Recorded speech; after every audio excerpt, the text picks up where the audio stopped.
I'm going to show how to make this advanced brick texture using Affinity Photo's Procedural Texture Filter. I'm going to start with a rectangular grid similar to what I showed in a previous video. Then I'm going to show how to add smooth, sort of rounded edges onto the bricks. And I'm also going to show how to generate a random color for each brick. And then the last part of it will be to add lighting effects to add this texture to the bricks and add texture to the mortar between the bricks. To get started, I'll start with a blank 1024 by 1024 document, and I'm going to fill it with black. I'm going to add a live procedural texture to that. They're down at the bottom. And I'll start with a single equation. I'll assign it to all three channels. Now, since it's rectangular, I'm going to add a scaling vector to this. So I'll start with that. var sv equals vec2. Now, last time I had dx dy, and I had to divide by everything. This time I'm going to go with dy dx. That way I'll be able to multiply my factors, my scaling factor by things. I think it's easier to do that than to divide everything by it. Mathematically, it doesn't make too much difference, but I'm just going to do it that way this time. In order to keep the size into a reasonable, consistent size, I'm going to normalize this vector, which will transform it into a unit vector. So a vector of length 1. Next, I'm going to add my coordinate system. So I'll start with a v0, and that's equal to, I'm going to multiply by my scaling vector, and then I'll have a vec2 of rx and ry, and times a divided by w. So multiply a divided by w, and just make sure it's working. Let's see, I've got to add some custom inputs. So I'll start with 3, and I'll label this one dx, this one dy, this one is a, bring this one up to about 8, this one can be 2, and this one will be 1. Okay, so I can see that the red transition is twice as big as the green transition, which is what I want for this. Next, I'll do my coordinate vector, so I'll do var v equals fraction of v0. Okay, so now if I move this over, you can see I have this rectangular grid, so those are going to be my bricks. Now I need to be able to offset these, but I only want to offset them a certain amount by every integer. So every time it changes by an integer value, I want to offset it. So I'm going to be able to do that like this. If I take v0 plus 2 vector and take the floor of v0 dot y, so every time it goes up by a whole number in y or changes by a whole number in y, then I'm going to multiply that by a certain offset amount. So it's going to be I divided by 2, and I'll add a custom input for that. But when it changes in x, I don't want it to do anything. So I'm going to add a 0 for the x component of that. We're going to add a -1 to 1 slider for the I. I'll add some labels for these. Now if I put this all the way over, because I divided by 2, it'll be exactly halfway. And the same this way. Move this over so I don't have any artifacts showing up. Okay, so I can change this, get more bricks. I can change this, make it longer. I'll leave it 2 by 1 for now. This is what the equation looks like so far.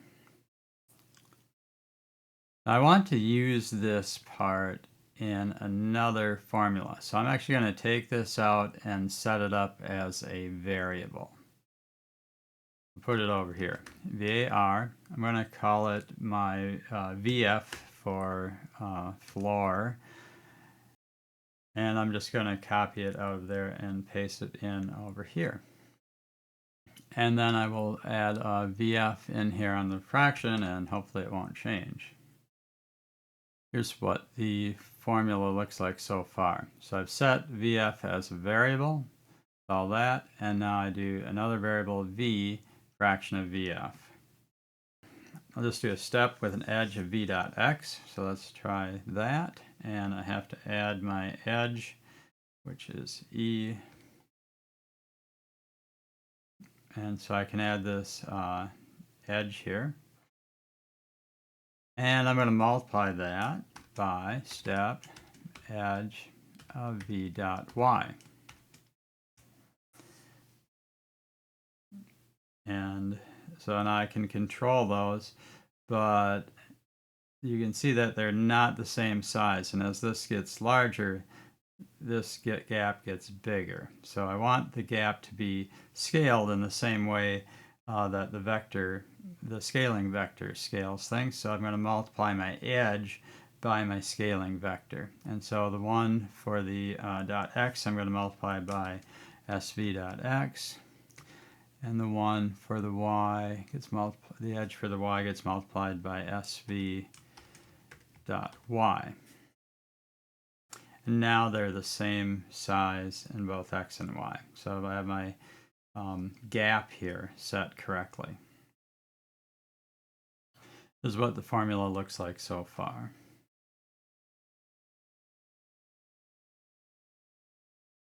Next, I'm going to change my step functions into smooth step functions. The way smooth step works is you can either take 2 or 4 inputs for the edges, and then you put in your texture value. So I'm going to use the one with 4 edges. And the way it'll work is edge 1 will tell it where it transitions from 0. So any point that is up to that point will remain at 0. And then it's going to go up to 1. So it's going to transition up to 1. It's going to hold that value until you get to edge 3. And then it's going to drop down to 0 again by the time it gets to edge 4. And then it's going to hold at 0 until it gets up to 1. So it's going to look at my vector coordinate system and apply those transitions to it. So it'll basically smooth out this edge. I'm going to do the same thing in the vertical direction to smooth out the these edges over here. So I'm just going to change this step to smooth step, and I've got to add a new edge to this. So I'm going to change this to edge 1, and I'm going to add another edge, and that'll be edge 2. And edge 1 will control where the mortar is, and then edge 2 will control sort of the roundedness of the bricks.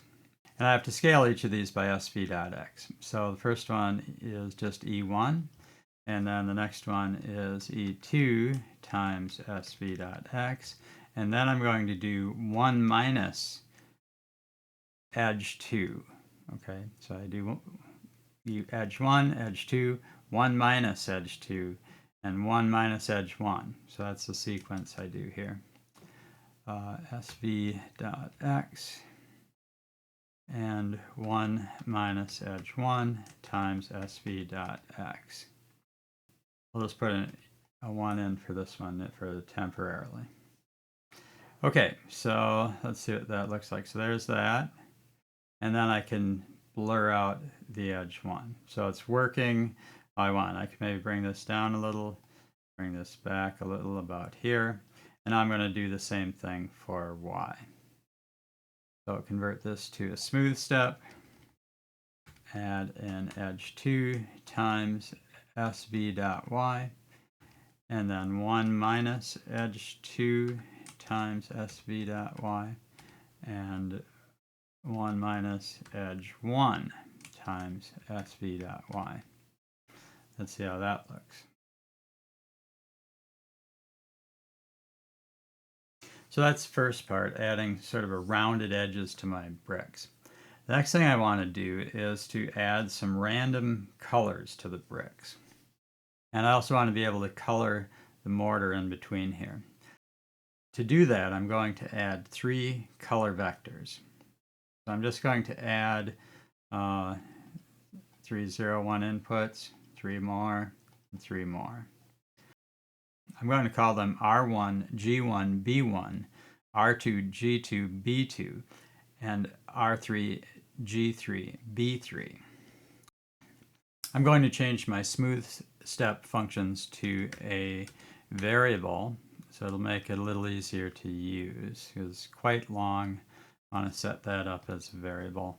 I'll call it T1. This is what it looks like so far. Now I need to add my color vectors, so I'm going to add var. I'll call it C1 equals vec3 of V of R1, G1, B1. I'm going to copy that 2 more times and label them, this one with 2s and this one with 3s. So I have my 3 different color vectors, C1, C2, and C3. I'll start off by taking C1 times T1 and adding to that C3, which will be my mortar color, times 1 minus T1. And so now I have my colored bricks. I'll make it sort of a brick red color, and my mortar, I could just make that, you know, sort of an off-white, maybe slightly yellow. Something like that. So there's a basic brick pattern, and it's colored. That's what my color applied to the brick pattern looks like so far. Now I want to create a function for the random color. And I need to change this, but I want to save it, so I'm just going to add an equation down here. Turn off the alpha. I'm just going to copy this and paste it down here for now. I'll come back to that later. I'm going to start by doing VF to look at what that is. So if we remember, I set up this variable VF, and that had, it was V0, so my original coordinate system, times the floor of V0.y. So it's changing only when it changes in Y, but then at X, I'm not doing any floor operation to it. I'm adding that to the V0, I'm multiplying it by this offset and adding it to the V0. Now I'm going to create a new variable, and it has to be based on the floor of VF. And if I find the origin over here, I can see it's changing in a step-like manner, but I can't really see too much. This is all red, yellow, green. However, if I were to divide this by, say, 10, I can now see that it's changing as it moves along. Okay? Every brick is a different value. Right? So what I can do with this then is I took off the divide by 10. I can use the noisei function, generate random shades of gray.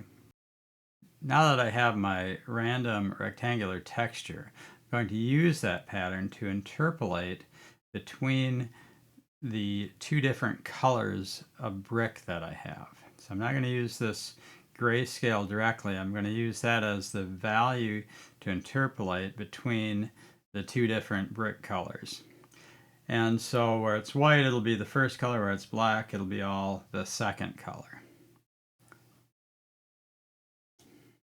So to do that, I'm going to first assign this to a noise function to a variable, and I'll call it T2. And then I can take a C1 times T2 plus C2 times 1 minus T2, like that. So now I have this pattern. Now currently this one is set to all white, so I'm going to bring this down until these are all quite a bit lower than the other values. So this will be sort of my dark color, and then I'll have a lighter color up here like that, and I'll just adjust these until I have a good range of what I think is a good range of values for that. So I'm interpolating between these. Now it'd be interesting to use the lerp instead of this. If I could use the lerp function right there, linear interpolation. So I'm going to do that. I'm going to replace this with lerp between C1 and C2, and then the interpolant is going to be T2.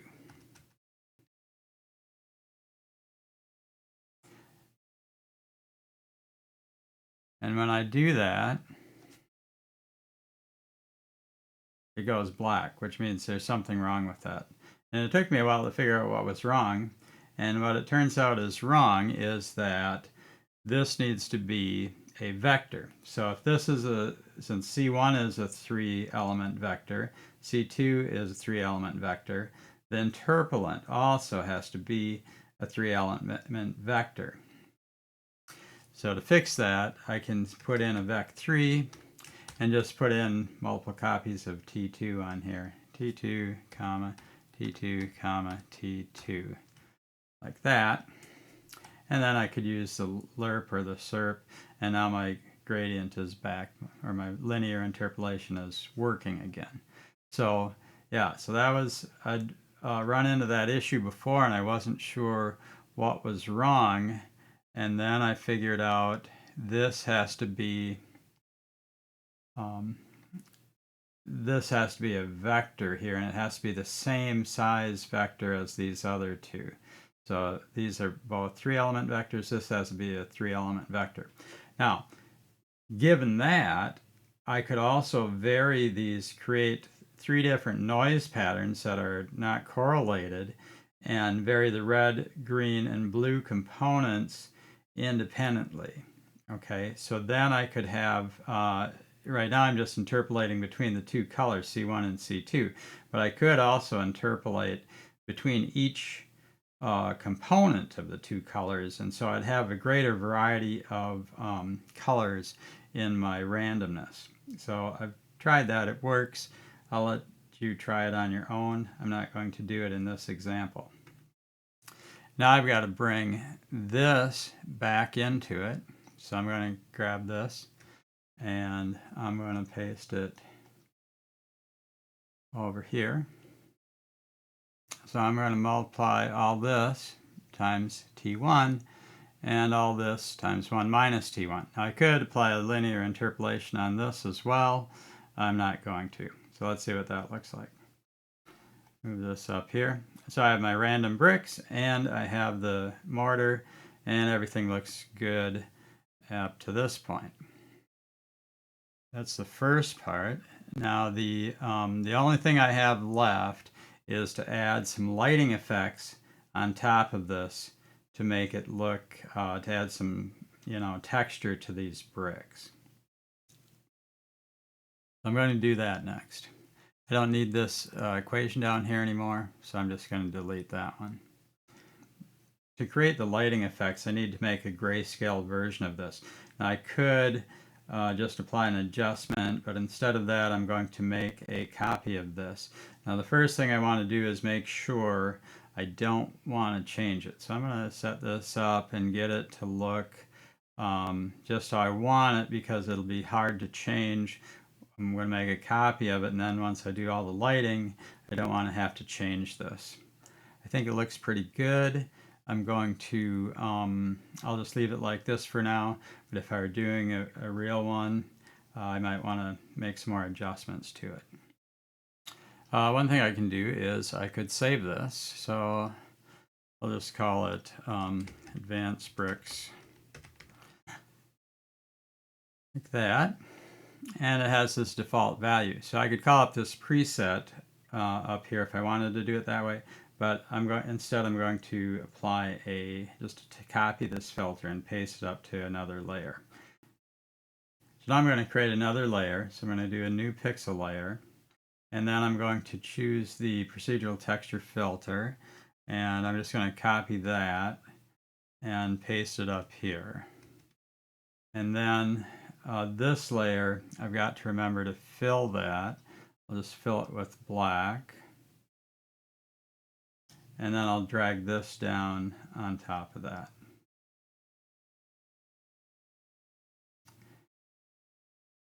Now for this one, I'm not going to move it at all. I'm going to try not to, but I'm going to adjust the colors. And so I'm going to, what I want is the bricks to be nice and bright and sort of a grayscale. And I'm going to bring these all the way up. And this one, I'll just have it slightly down. I get a little bit of variation in the gray values, but not really that much. And you could just leave these all the way up. It'd probably be fine. This, I'm going to bring all the way down, and I can just leave that as black for now. I might give it just a little bit more of a slope to them, like that.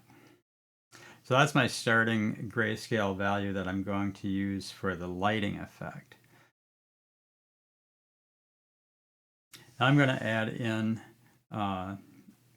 some lighting effects. And so the first thing I'm going to do, I'm going to start up here in this one, and I'm going to add in a procedural texture.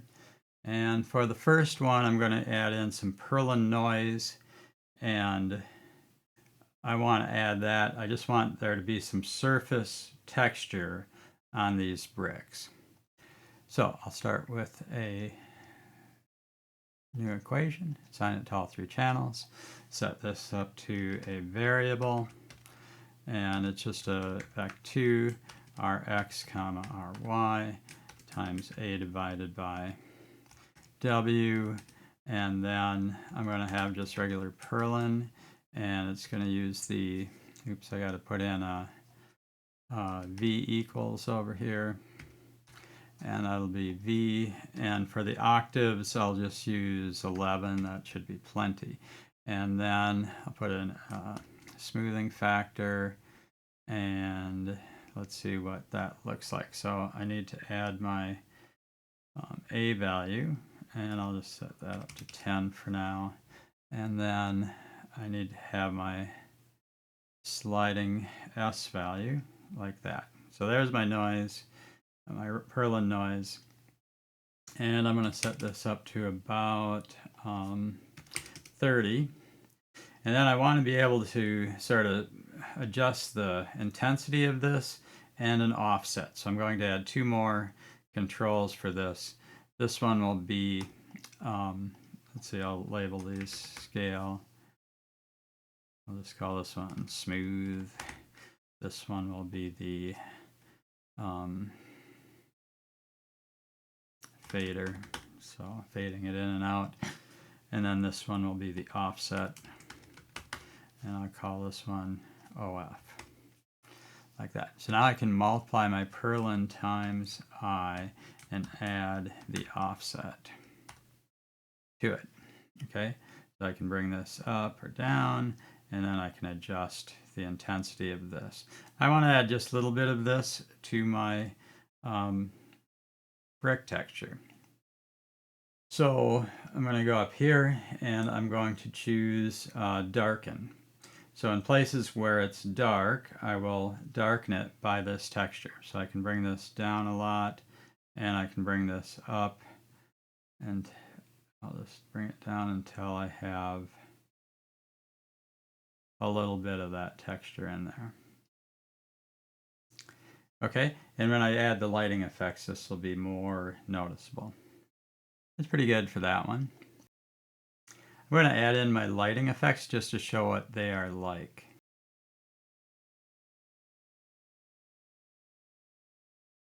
So this is what my lighting effect looks like now, and you can see I've got just a little bit of texture on the bricks right now. I could bring that up, and I could have more texture on the brick. So this is a good one to use to adjust how much texture you want on those bricks. So I'm going to bring it up just a little bit more like that. And I sort of like the regular perlin. It has these squares in it. In a way that looks sort of nice with the brick pattern. So I'll leave that one like that for now. And I could save that, but I'll just leave it like that for now. I'm going to add another texture that will take some chunks out of the bricks. So I'm going to do that. I'm going to add a new procedural texture filter. And this time, this one is going to be based on cell noise. So I'm going to start out with variable v equals vec2 rx comma ry again times a divided by w, and in this case I'm going to use cell noise.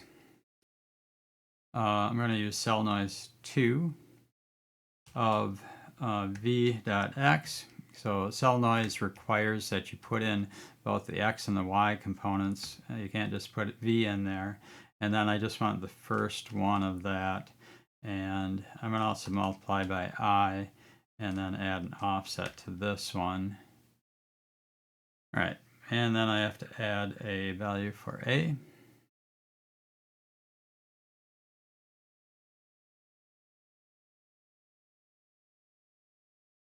And I'm going to drag this in here. And I have to add an I and an offset.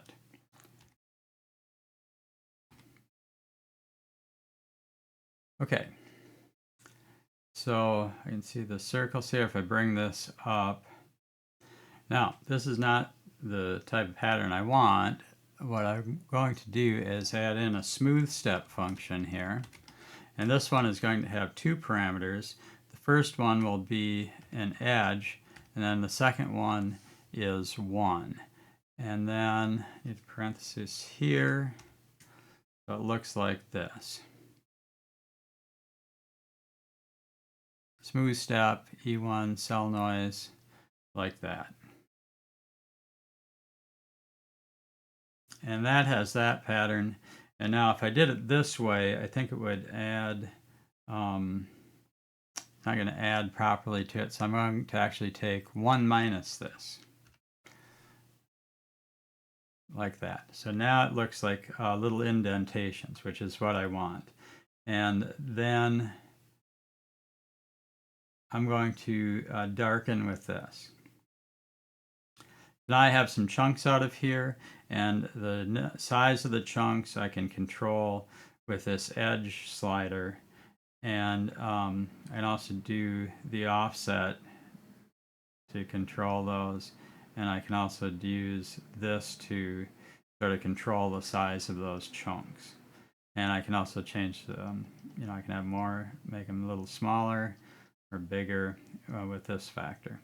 So that's pretty good. I can also move them around until I get, just the chips that I want out of the bricks, like that. All right, so that's 2 of them. And then the last thing, I'm going to take a look. At this point, I'm going to take a look at what it looks like. I'll just turn this on. So there's what my bricks are looking like right now. So I've got 2 of them. Last thing we're going to do is to add on a third texture for the mortar. So I'll just go in here, and add another procedural texture and add a equation to all 3 channels. For this one, I found one that I thought worked pretty well for mortar, and that is just do a variable v equals vec2 of x, rx, and ry times a divided by w, same as usual, and then add to this, use a perlincubic, of V, comma, and I'll just add 11 and S. And I'm going to need my offset, I and offset, my scaling factor and my offset on this. All right, so I'm going to add in my custom inputs now. So I need an A, I need a smoothing factor, I need a slider, and I need an offset, really just -1 to 1. So this is S, and this is I, and this is OF, like that. So I can bring this up. There's my noise. It is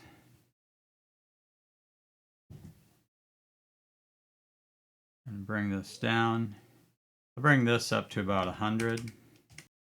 So that looks pretty good, and I could probably use that directly, but I'm just going to add a oscillator around this. So I'm going to add an oscsc oscillator around this thing. It'll keep it positive, sort of shifts things around. But then I could also multiply it by, I'm just going to multiply it by a factor B, which is here, and then I can bring that up and make it look sort of like that. So I'll try that. Now in this case, instead of making it darker, I'm going to make it lighter. And I need this down here, there. So I'm going to bring this down and then just bring in a little bit of that mortar texture like that. And now I can turn my color back on like that.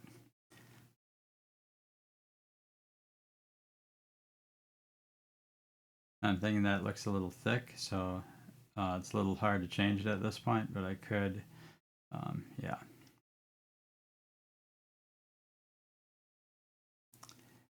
I can change it a little bit. I think I can go here, bring that edge down a little, and bring this down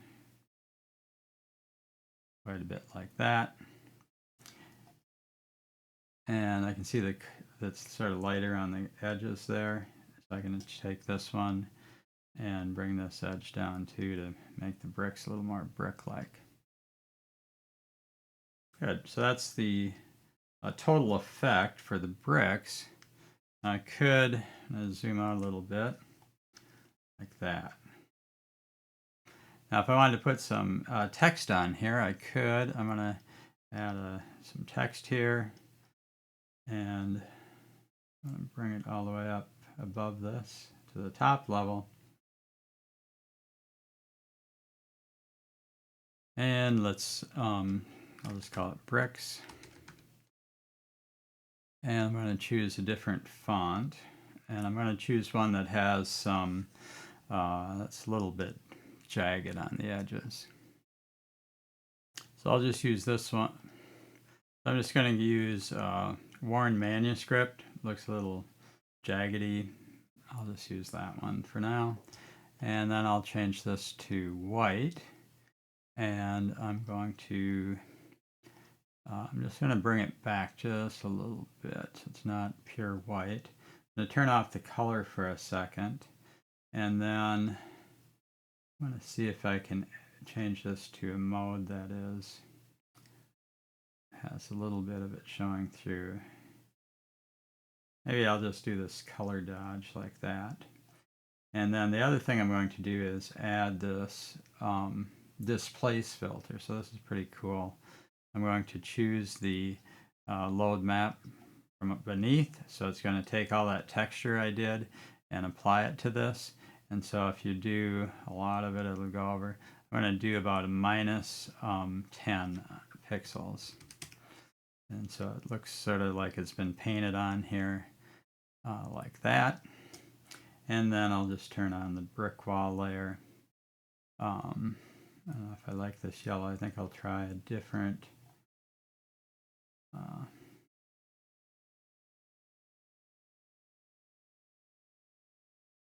I think I'll just add.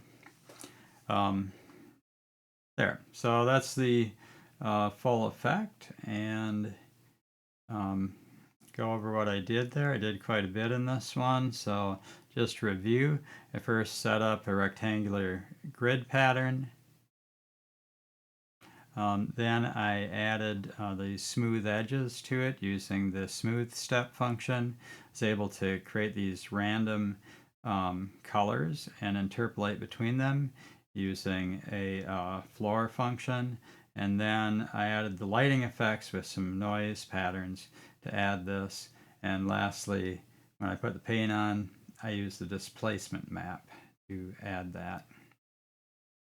So that's the whole effect, and let me know if you have any comments or questions, and thanks for watching.